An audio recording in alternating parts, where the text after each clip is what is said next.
वैसे वेरिएबल्स लिखे हुए हो 4a माइनस 3a, तो आप बड़ा भाग के फ़ौरन कहोगे कि यार ये a के इक्वल आएगा। इस क्वेश्चन को सॉल्व करके आपको रियलाइज़ होगा कि मैट्रिसेस के केस में भी यही स्टोरी है। सो 4a बेसिकली 4 टाइम्स a आपने निकालना है, a ये मैट्रिक्स है, माइनस 3 टाइम्स a जो कि यही मैट्रिक्स है, और कहा हुआ है कि शो करो कि अगर आप 4 टाइम्स a में से सब्ट्रैक्ट करते हो 3 टाइम्स a तो a आ जाता है, जो कि ये मैट्रिक्स है।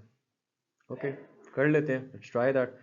सो किसी भी कांस्टेंट को एक मैट्रिक्स से अगर आप मल्टीप्लाई कर रहे होते तो आप इस तरह से करते हो कि उसको हर एलिमेंट से मल्टीप्लाई करते हो, यानी कि इस 3 को 2 से भी, 3 से भी, 1 से भी, 5 से भी, राइट।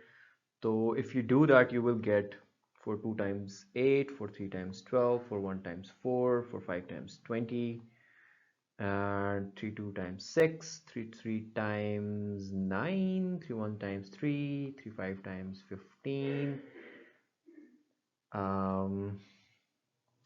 सब्ट्रैक्ट करने का भी फिर बड़ा सिंपल इंटुइटिव सा तरीका है कि 8 जो है इसकी कॉरेस्पॉन्डिंग एंट्री 6 है, तो 8 में से आप 6 को सब्ट्रैक्ट करोगे, 12 में से 9 को करोगे, 4 में से 3 को करोगे, और 20 में से 15 को करोगे, right? And if you do this you get 2 3 1 5, which is equal to the right hand side. So we have proved कि 4a minus 3a is ultimately equal to just a।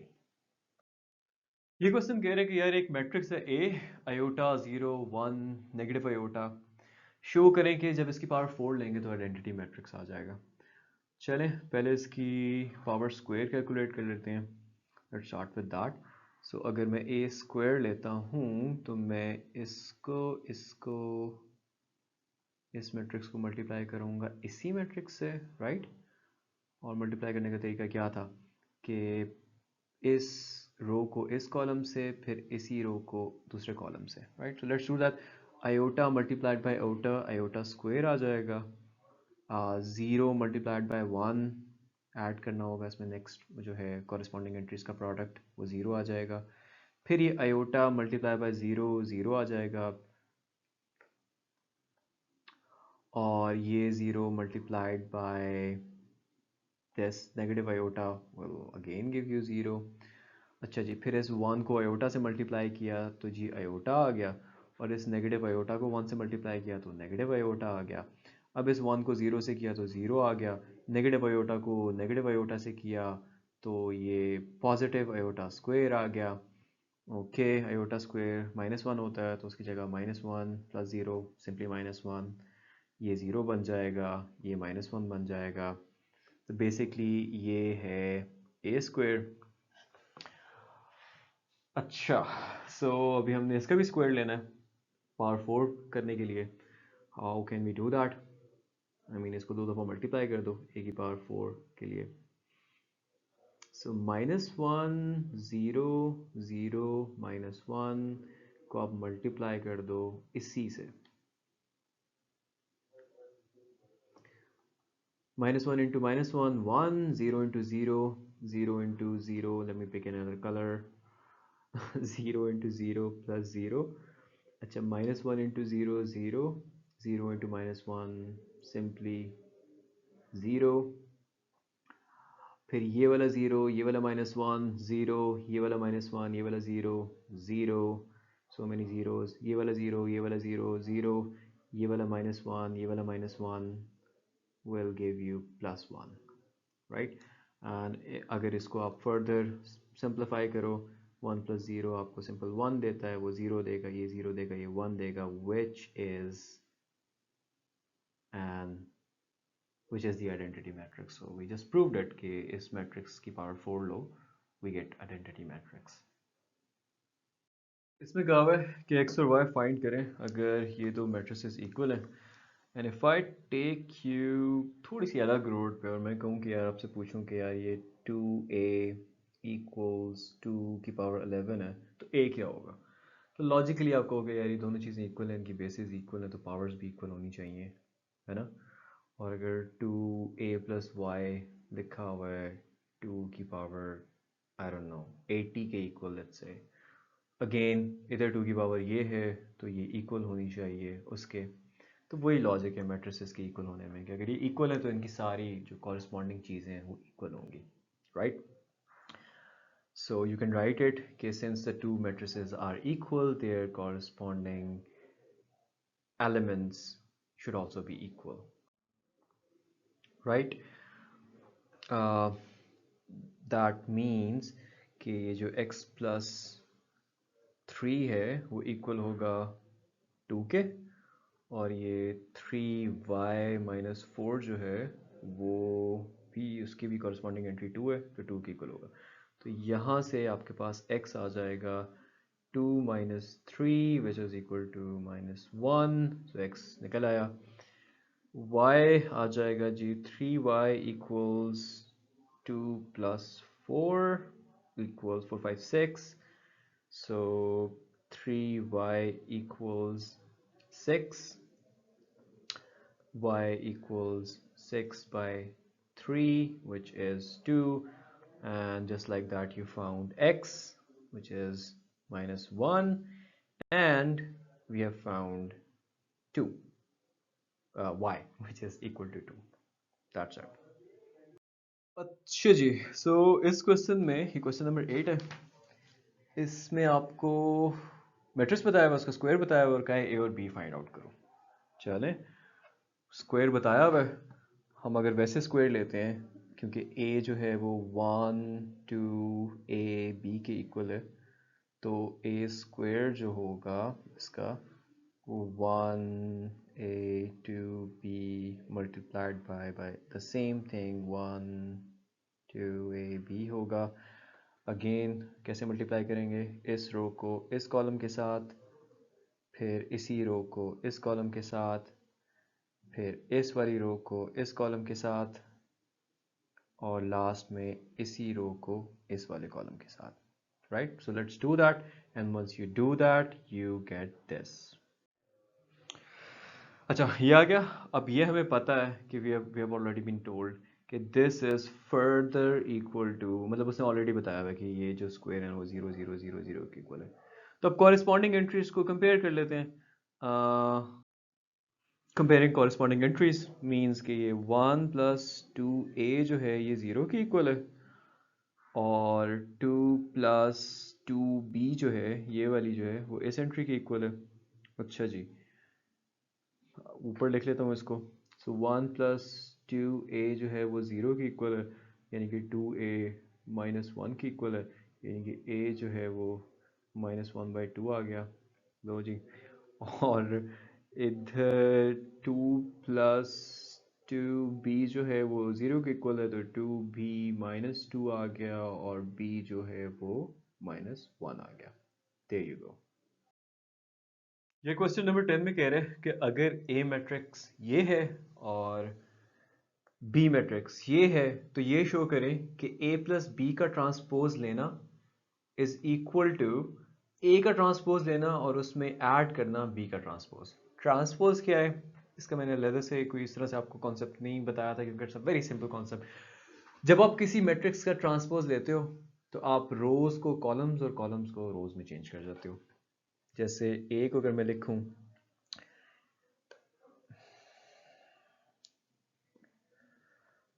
ये इसकी पहली रो में ये, और दूसरी रो में इसके ये। इसके ट्रांसपोज में ये होगा कि पहली रो को पहला कॉलम बना दोगे, यानी कि ये जो इसकी पहली रो है इसको पहला कॉलम बना दोगे, और इसकी दूसरी रो को दूसरा कॉलम बना दोगे। लो जी, ये ए ट्रांसपोज हो गया, नो रॉकेट साइंस। बी जो है b is 2 3 0 1 2 -1, तो बी ट्रांसपोज क्या होगा जी, बी ट्रांसपोज होगा पहले रो को पहला कॉलम बना दोगे 2 3 0, दूसरे रो को दूसरा कॉलम बना दोगे, there you go, राइट?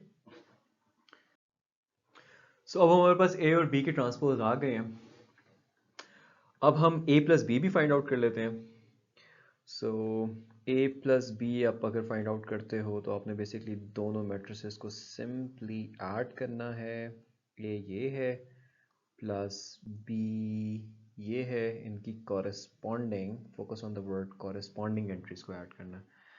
सो इस 1 को 2 में ऐड करूँगा, 3 बन जाएगा। इस -1 को 3 में करूँगा तो 2 बन जाएगा, 2 को 0 में तो 2 बन जाएगा, 0 को 1 में 1 बन जाएगा, 3 4 5 1 -1 विल गिव मी 0, राइट। तो हमारे पास a प्लस बी भी आ गया। अब a प्लस बी का ट्रांसपोज क्या है? अगेन रो को कॉलम बना दो, 3 2 2, दूसरी रो को दूसरा कॉलम बना दो, 1 5 0, राइट।